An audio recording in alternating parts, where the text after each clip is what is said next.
Hello and welcome to Trojan Sports Now. I'm Sarah Drake. And I'm Briana Jones. Stick around as we bring you the latest news and scores from Troy Athletics. The Trojan football team experienced another midweek game, but this time on a Thursday as they took on the Idaho Vandals. It was a Sunbelt night game for the Trojans as they claimed their 7th victory of the season. The Trojans beat the Vandals of Idaho 24-21 in a Thursday night matchup in the Vet. And head coach Neil Brown says he appreciates the fans for staying throughout the game. I know these midweek games put a burden on them from a time perspective, so I appreciate, especially our students. Our students showed up. They were loud. They were into the game. Our most loyal fans, they were there at the Trojan Walk, and they stayed throughout the game. And I appreciate them. I want them to know that I appreciate them. In previous midweek games, the Trojans fell behind early and were not able to recover. However, that was not the case here at the Vet Thursday night as they fell behind to the Vandals of Idaho 7-0 in the middle of the first quarter. And head coach Neil Brown says he's proud of his team for not self-imploding. In the South Alabama game, the Boise game, we really hurt ourselves. And it was one of those things that started rolling downhill and we never stopped it. Well, in this game we did. We did not play our best. But what we did not do that we've done a couple other times when we had played very well is self-implode. This game also featured the return of senior running back Jordan Chun, who has been out the previous 2 games due to an injury, and Brown thinks the rest will be beneficial for him. He's well rested. This is the most rest he's got in the middle of the season in a long time. So, and he was rusty tonight. He missed some runs, and I think you'll see that on film. So I feel like in the long run of the season, that rest that he got is going to pay off because I think he's going to finish stronger than he did last year. And redshirt sophomore Tron Folsom had a career-high 16 tackles in Thursday night's game, and Brown says he is getting better. I knew he made a lot of plays. I did not know he had 16 tackles. Wow. He's a guy that's getting better. Came here as 185, 190 pounds safety. So he's put on weight. He's still a little undersized for that position. He's maturing. He really is. He's growing up off the field, too. I think that's paying off. Up next, the Trojans travel to Conway to face conference rival Coastal Carolina on November 11th. Kickoff is set for 3:30 p.m. But before their game against Idaho, the team defeated the Georgia Southern Eagles in their homecoming matchup, making them 3 for 3 in homecoming games. This year, my co-anchor Sarah Drake has the highlights from the game. The Trojans are going bowling. After beating Georgia Southern 38-16 on Saturday in Veterans Memorial Stadium, the Trojans' season record is now 6-2, which makes the Trojans bowl eligible for a 2nd straight season. And head coach Neil Brown says that the team will not take this lightly. 1-0 this week, that's the most important thing, but also gets us to 6-2 overall, which is bowl eligible. And I think that's a critical number. I don't think that's something we should take lightly. By no means was that the end goal just to be bowl eligible, but we had a dry run there for a long time where we didn't make a bowl, so I don't think we just bypassed that. And while running back Jordan Chun was out for another game, senior Josh Anderson had a big game rushing for 96 yards on 15 carries. And Brown says he is proud of Anderson for taking advantage of this opportunity. Josh really played well. He played well. He's seeing the plays, and for somebody that's watched him progress, I'm proud of him. Really proud of him because he had a great fall camp. But then Jordan comes back, and he's our guy, and you see him against LSU, and you understand why. But for him to take advantage of this opportunity the last 2 weeks, I'm very proud of him. And one surprising stat of the night is that wide receiver John Johnson went 1 for 1 through the air, and that pass just happened to be a touchdown. And Coach Brown talked about why he decided to run that play. We knew we wanted to run a trick play early in the game because against these option teams, it's critical that you get ahead. I think if you get ahead and you make them play from behind, even though they came down and tied it up, if you can get ahead in the game, I think that makes it difficult on them. And while Brandon Silvers ended the game with 102 yards through the air, Brown said that he wanted to establish the run game on Saturday. I really felt like that we wanted to come out and establish the run game early. We challenged the interior of our O-line. Deontay Cromedy, Tristan Crowder, and Kurt Kelly. Those guys that showed up against LSU and the way they played against LSU, they hadn't played that way since. And so we really challenged those guys, and we wanted to come in and really establish the run game. And we felt like if we established the run game, we'd have some chance to hit some explosive pass plays. The Trojan women's basketball team had a preseason tune-up against in-state opponent AUM Wednesday night in Trojan Arena. Antonio Reese has the highlights. On Wednesday, the Troy women's basketball team was back in action in Trojan Arena as they kicked off an exhibition match against the Warhawks of Auburn University of Montgomery. The Trojans routed the Warhawks 79-54 behind a newly shaped team, including a true freshman starting at the point guard position. Coach Rigby credits the fact that due to a lot of injuries, more freshmen were pushed to step up and play, and overall she is pleased with their performance starting off their season. I was proud that we had a lot of freshmen that really stepped up, and we had a lot of pressure on them since we have some older players that are out injured, and they really stepped up just like Jasmine here and did a great job. So we were proud of her for really taking the reins as a point guard and pushing the ball like Troy-style basketball in her first game here. Freshman Jasmine Robinson scored 11 points and 9 assists in her first college start. Looking ahead on the season, she has big goals for her and her fellow teammates. Well, it feels great. First and foremost, I feel very grateful that my coach has given me that position.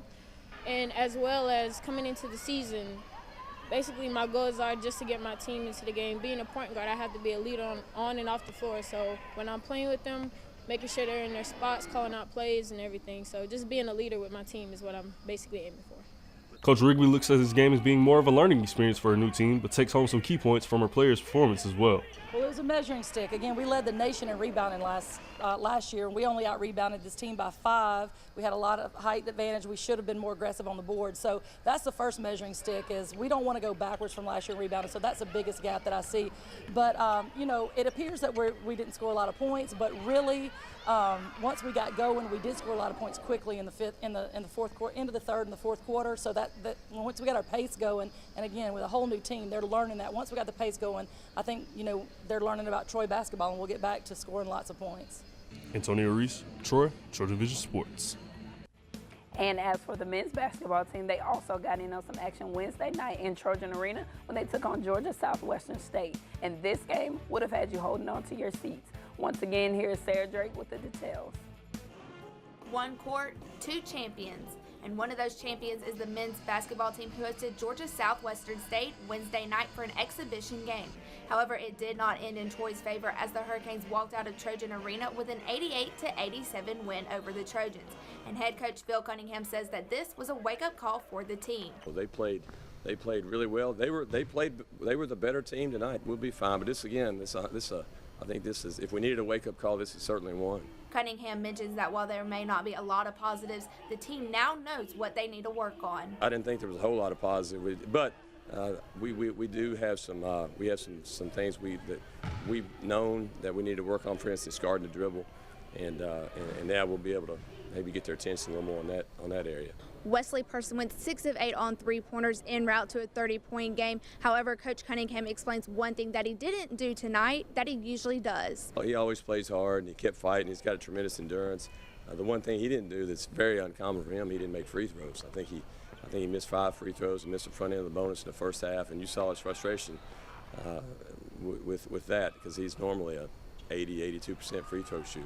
Cunningham also talked about not being able to get the younger players more playing time. The negative of it, we wanted to play our young guys. When we did the first half, we played in platoon, but then we were down 10 at halftime, so we had to just try to play our way back in the game, which we did. We didn't get to play those young guys. And last season, Jordan Varnado was a starter, but Wednesday night at the exhibition game, he came off the bench, and Cunningham explains the reason why. He's had a foot injury. He missed about 5 days of practice, so when a guy misses that much practice, we were going to bring him off the bench, and you saw the rust on him. He's out of shape.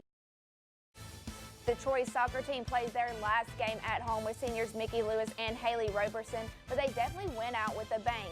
Here's my co-anchor Briana Jones with the highlights. The Troy soccer team concluded regular season play after hosting the Georgia Southern Eagles Sunday in the Troy Soccer Complex. The ladies came fired up as sophomore Julia Winter put the Trojans on board with just 5:30 off the clock after her kick to the goalpost that the Georgia Southern keeper just couldn't contain. Head coach Jed O'Connor says the team is finally finding some consistency. I think we're finally building momentum from the way we need to play. But as we said to them in the locker room before the game, it's not so much about individual greatness and all-conference recognition.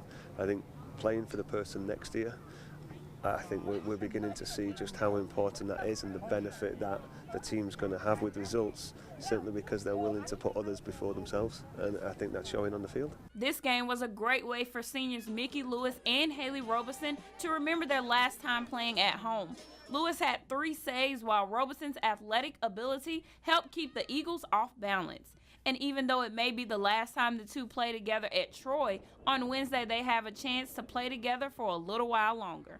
Overall, my emotions are all over the place. Honestly, this was probably one of the biggest games for me that I've experienced. And I'm just really happy that we took it with a win, and I'm glad everyone was here to watch and enjoy it, and we definitely ended it with a bang. What I remember most is Sun Belt Conference tournament my freshman year. We made a really big run, and if we just beat that run and win conference this year, that will mean everything, and that's all I'm trying to do right now.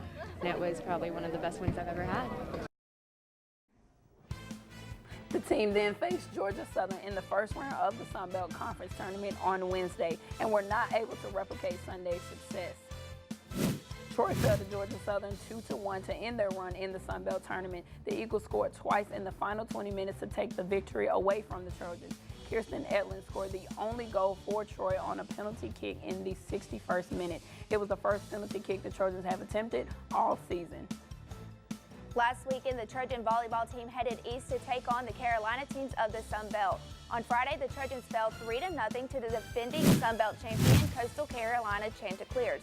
Cheyenne Hayes led the Trojan offense with 8 kills and 3 service aces for 11.5 points. Bethany Colty posted a team-high hitting percentage with a .364 with 6 kills and 11 total attempts.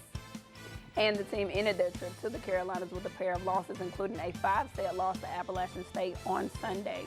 Troy fell 3-2 in a thrilling 5-setter against App State on the road in Boone, North Carolina. Troy picked up wins in the second and third sets and narrowly fell in the fifth by a score of 15-17.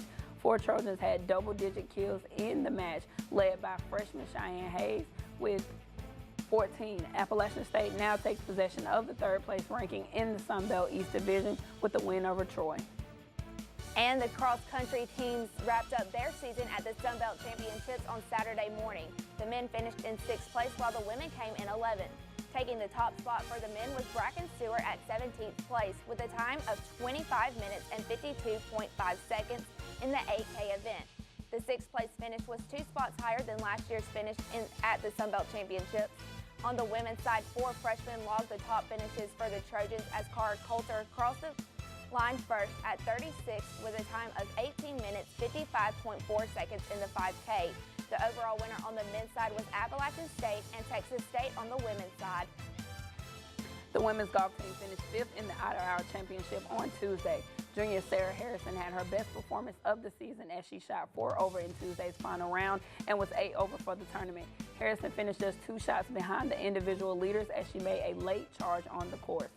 Sitting over 12 holes, Harrison birdied the par 4 13th and recorded an eagle on the par 5 17th to run her card to 2 over on the day. However, she took a double bogey on number 18 to finish with a 76.